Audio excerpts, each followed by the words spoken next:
Тегі тектіліктен тараған, дәулеті арқадан асқан, еңсесі бәйтеректей биік Арма Қазал жұртшылығы. Бір жұманың ақпараттарын қорытындылайтын аптаның алтауызы сіздермен бірге. Оның айтаманымен Бибінұр Қаражанова. Ең алдымен өзекті тақырыптар қысқаша аңдатпада.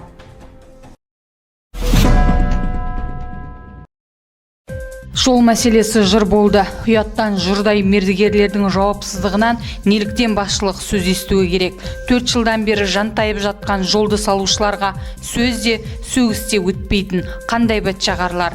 Екі слой бітіретін болса, сіз мыналарды жатуыңыз керек осы жерде. Мен квартирді тауып берейін.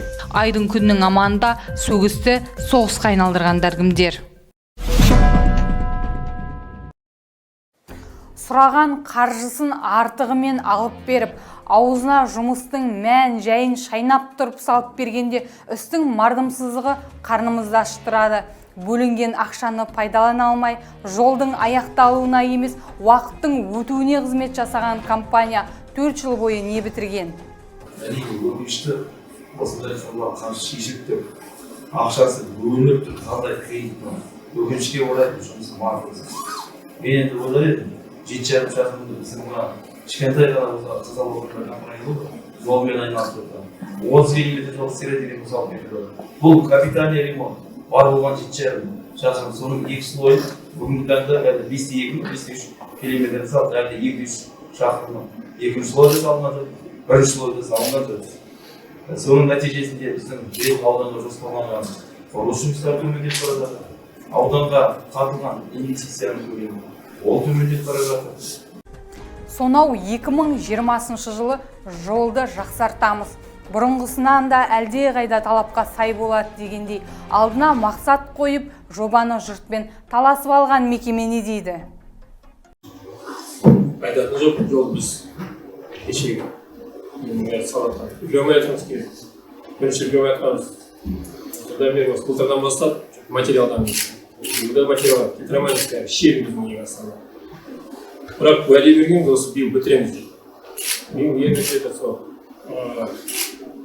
неміз бар бітірем дегеніміз. Материалымыз келмейді бірінші. Келгенше салып отырмыз. Бүгін, например, бүгін 20 күн келді ма, бүгін 20 күн келсе, 2-3 күнде салып тұрамыз. Темір жолдың несі бар, задержка астана. Темір жолда. Біздің алатын материалымыз Ақтөбеден алып отырмыз, Бершігір станцияда. Біз осындай, осы наурыз айында 50 миллион ақша төлеп қойғанбыз материалды. Сол материалды әлі аламай отырмыз. Ең біріншіден содан бар. Қаржымен қамтамасыз еткен билікте өз жұмыстарын жасап жатқан темір жолда. Жұмыс жаса деп желкелеген халықта сіз үшін кінәлі болды. Сіз ғана жұмыс жасап қалғандарында жұмысқа уақыт жоқ дегенге келтіріп тұрсыз-ау, иә? Біз сіздің осылай дейтініңізді біліп, журналистік зерттеу жүргіздік. Жүк тасымалымен айналысатын темір жолда кешіктіру деген ұғым жоқ секілді. Осы Бершігір станциясынан Қазал станциясына жүк пойызының келу ұзақтығы туралы айтып. Бершігір станциясы мен Қазал станциясының екі ортасында жүк пойызының келу мерзімі уақытысы 12 сағатта келеді. Бершігір станциясы мен Қазал станциясының арақашықтығы туралы айтсаңыз. Бершігір мен Қазалдың арақашықтығы 459 километр. Темір жолдың жүк пойызы қанша күн задержка болады жаңағы Бершігірден осы Қазалға дейін? Бершігірден Қазалға дейін задержка болмайды. Вагон тиеліп, состав шыққаннан кейін бірден басына тепловоз беріліп, 12 сағатта келеді Қазал станциясына. Қазалы станциясы басшылықтарынан біз тағы да кешіктіру мәселесімен қандай құрылыс материалдарына сұраныс бар екенін сұрадық. Халыққа өтірікпен өрілген әңгіме емес, ащы да болса шындық керек. Осы тағы бір сұрақ қойып жіберейін. Наурыз айынан бастап осы қыркүйек айына дейін задержка болған осы именно шебонда. Жоқ, ондай задержка болған жоқ. Онда айтарлық Бершігір станциясы мен Қазал станциясының екі ортасында задержка болған жоқ шебінен. Жүк келген жүк уақытылы мерзімде келіп жатыр. Өзінің срок доставкасы бар, сол срок доставкасына сәйкес келіп жатыр. Бершігір станциясы мен осы Қазал станциясы қандай жүк тасымалданады екі ортада көбіне? Екі ортада Бершігір мен Қазалдың екі ортасында шебін келеді бізге. Шебін. Завод живыйға келеді, сондайлар. Осы тұста тек халықта емес, менде де үлкен сұрақ туындады. Шындыққа тура қарап үйренейік. Әділ Бижанов мырза, сізге жолды салып, оңды жұмыс жасап, құрылысты уақытында аяқтау үшін тағы қандай сылтау керек? Қатарынан нешінші мәрте уәдемен тойдырып келесіз әлеуметті? Бұл жолы тағы уәдемен құтылмақсыз ба? Уәде бергеннен кейін мен биыл осы екі ортаны қосамыз деген осы қазанның аяғына дейін қосамыз ба деген неміз бар, жоспарымыз бар. Ардақты ана перзентін өмірге әкелу үшін 9 ай күтеді. Оқушының мектепке барып бастауышта білім үйренуіне 4 жыл уақыт кетеді. Әскерге кеткен бауырды 1 жыл күтеміз. Тіпті Ұлы Отан соғысының өзі 4 жылға созылды. Сонда биліктің ашынған сөгісін құрметті Әділ мырза, сіз соғысқа айналдырып отырсыз ба?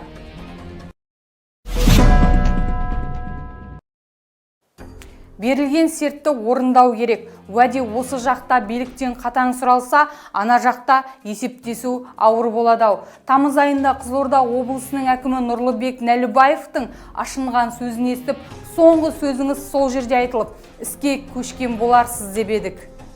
Мына 20-шы жыл алғасын 4 жылға кетіп баратын үшін. Мынарада өте үлкен жоба мынау Қазалы ауданы үшін. Енді 3 миллиардқа жақын қаражатты алдыңдар.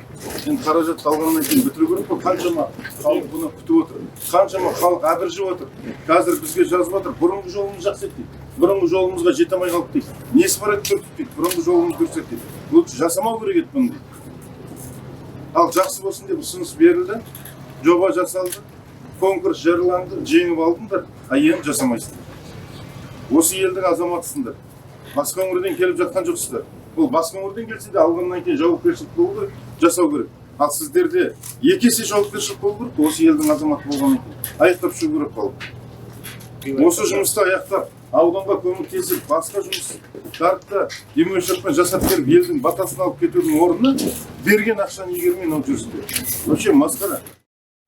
Тірлігінде адам көп арман қуған, сұрамаса шаруасы жоқ іспен тұрған, шындықтың кесесінде у құйылған, сол үшін қаламымды уға малғам.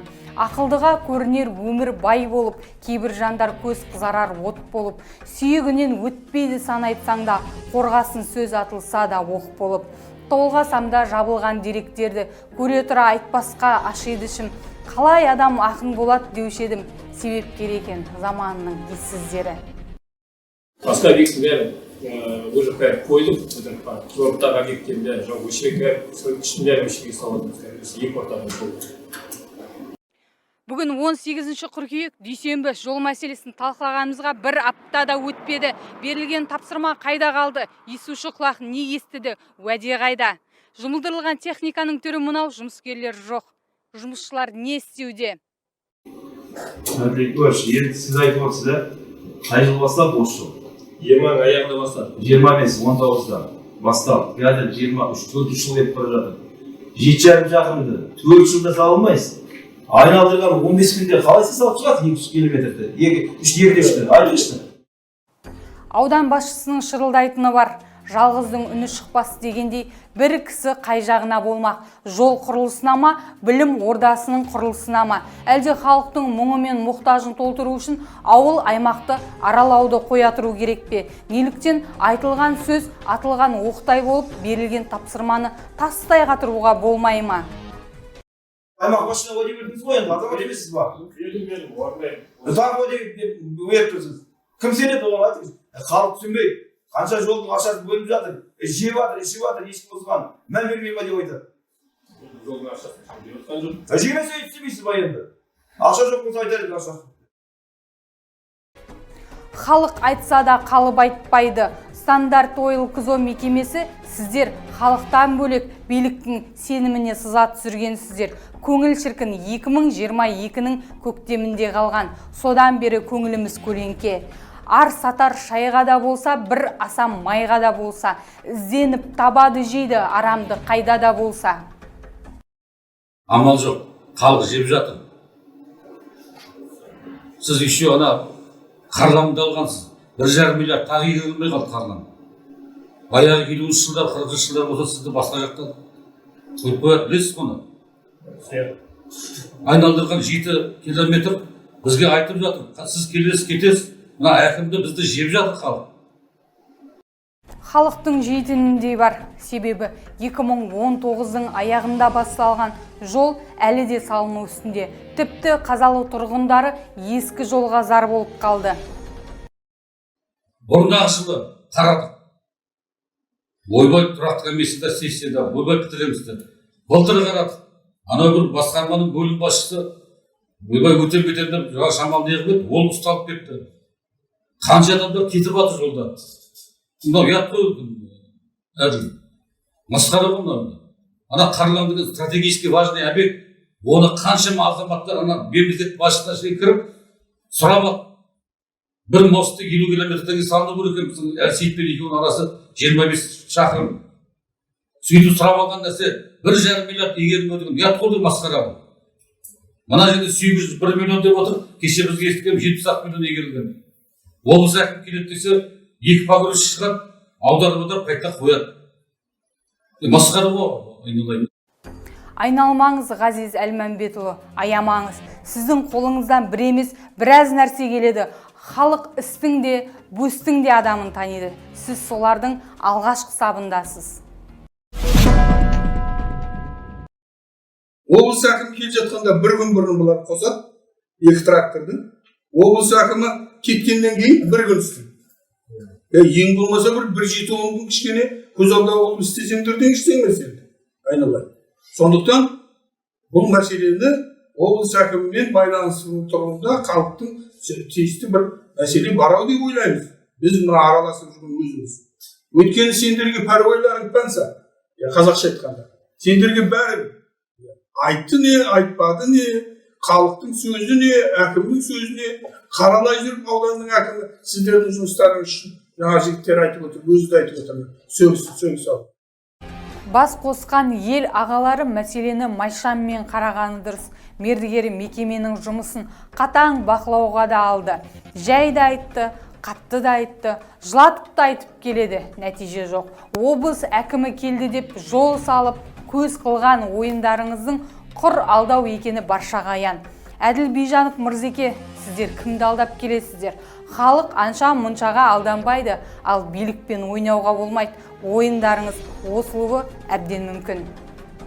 Біздің ұсынысымыз, мына халық елдің атынан ұсынысымыз. Бұл мекемені тиісті орындарға, жаңағы мәслихаттың төрағасы айтқан қолдай берілсін, сонымен бірге жосықсыз деп танып, жалпы неге рынокке дейікші еді. Мына тендерге келешекте де қоспайтын жағдайға.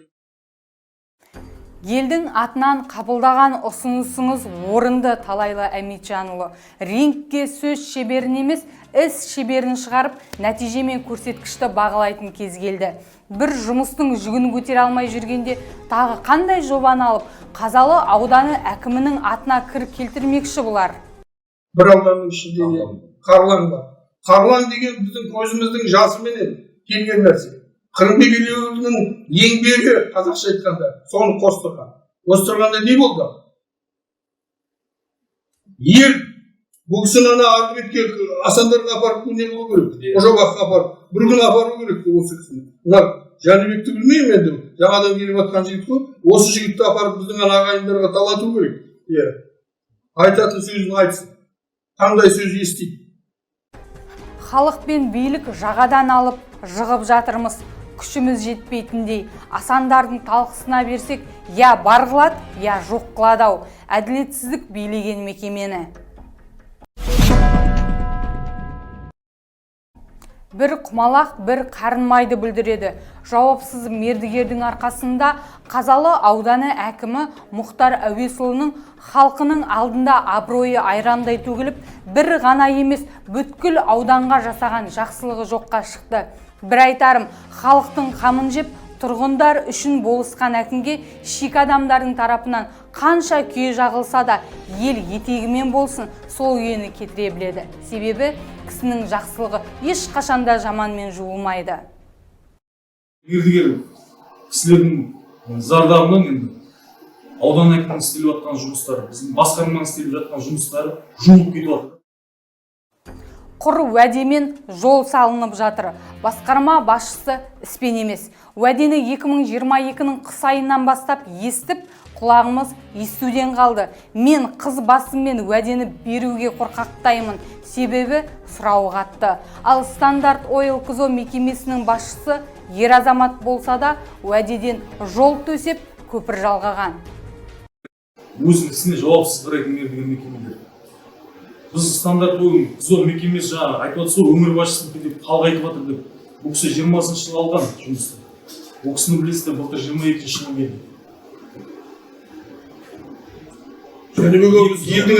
келді. Түсініп тұрмын, 2022-де біту керек тұғын бұл объекті. 2022-дің желтоқсан айында тапсырылу керек тұғын. Содан сотқа берілді, апрель айында, сәуір айында. Сот біз жосықсызға берсін деп талап қойғанбыз. Сосын уақытын міндеттеп берсін. Егер уақытын міндеттеп берсе сот, біз оны қылмыстық іс ашуға бізге себеп болады. А бізге былай соттың шешімі міндеттейді бітіруге.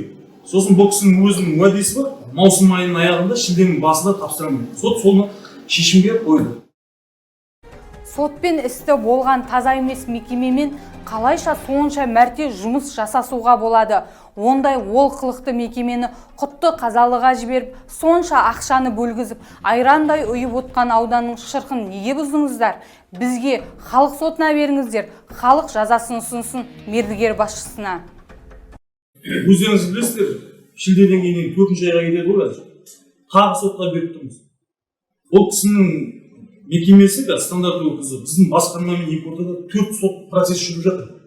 4-інде де біз жағы жосып беруді және міндеттеп беруді уақыт сөйтіп қоямыз. Біздің өзіміздің заңдық шегінде береміз сотқа. Біздің жаңағы басқарманың юристі барлығы жұмыс жасап жатыр. Енді жаңағыда берді, соттың шешімі шықты. Оны біз қазақша айтқанда ұрып өлтірмейміз ғой. Ең оңай жолы Жәнібек Шәкімбайұлы жобаны жұмыс жасайтын мердігерге өткізу керек. Бармақ басты, көз қысты, ағайындылықты қолдамай. Сол екі ортаны жалғап тұрған жол бізге де оңай болып жатқан жоқ. Уәде, уәде, уәде. Айта берген ауызда ұят болмаса, уәде жайында айтпаңыздаршы. Естіп біз ұялатын болдық. Бұл кісі уәде беріп бітірем деді, бірақ біз көріп тұрмыз. Енді жол саласында келе жатырмыз, 20 жылдай болды жол саласында келе жатқан. 8 айда істемеген енді. Біз Қазалы Арал аудандарында қыс ерте түседі деп салқын болады. Октябрьден кейін уже білесіздер, асфальт сапасы болмайды. Ертең сол зардабы болады. Мұхтар Әуесұлы, сіздің жасаған жақсылығыңызды түсінсе ғой бұл мекеме. Жағдайын тағы да 100%-ға келтіріп жасап берерсіз. Тағы да арам тамақ болып, шалқасынан шік түсіп, жолда жатып алмай ма? Тапсырыс беруші. Уайымдап отыр. 3 слойын қай уақытта салынады сіздің? 2 слойын мынау ал, 2 шақырым 200-дің. Келетіңізді білдік, байқай болатын білдік, адамдардан келді.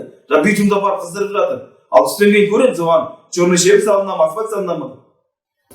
Ақша тұр, игере алмай отыр. Өзімнің мына іскерлігімнің қабілетім жоқтығы деп айтасыз басқа. Не айтасыз? Сөз бар ғой қазақта. Көтерілмейді шоқпарды беліңе байлама деп. Соған келіп тұрсыз ғой сіз енді. Шебін дейді. Это сенің проблемаң, біздікі емес. Машинамен тасисың ба, арқалап тасисың ба, вагонмен тасисың, ол өзің жұмысқа қойды.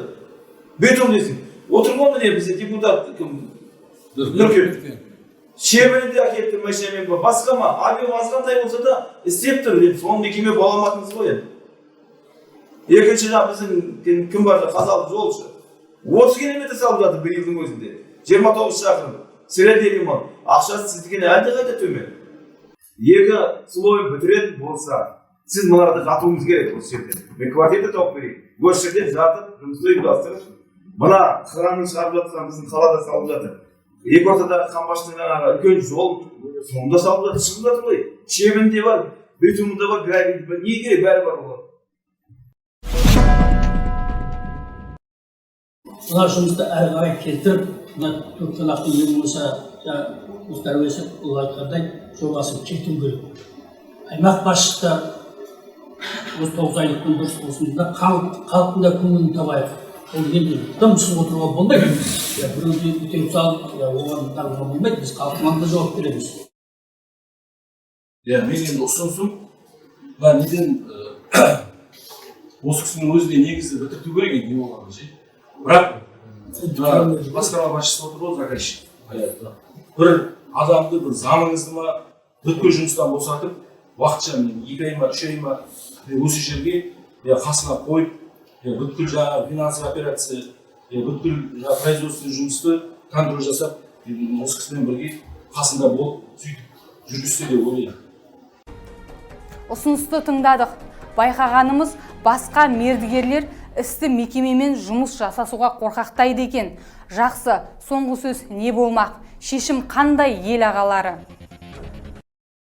Екі слой жасау мәселесін ақылдасайық, кезінде болды мынау. Елбасы келеді, президент келеді, осы ортадан күніге 20 қамаз кірісетін асфальт тасып тұрған уақытта бір жолды салынды. Болмай ма, қырармен сөйлесейік отырып, кәкім заң материалының ақшасын алсын, өзі төсесін. Бірақ ақшасын орнына егер техника орындама жол даму керек. Мен аралдың асфальты келеді, басқасы келеді деп мен ол асфальтаны қойдым. Өйткені ол қайғы шығар, қайғы 300 тонна шығар, төлеші 500 метр фактор бәтте жоқ болды.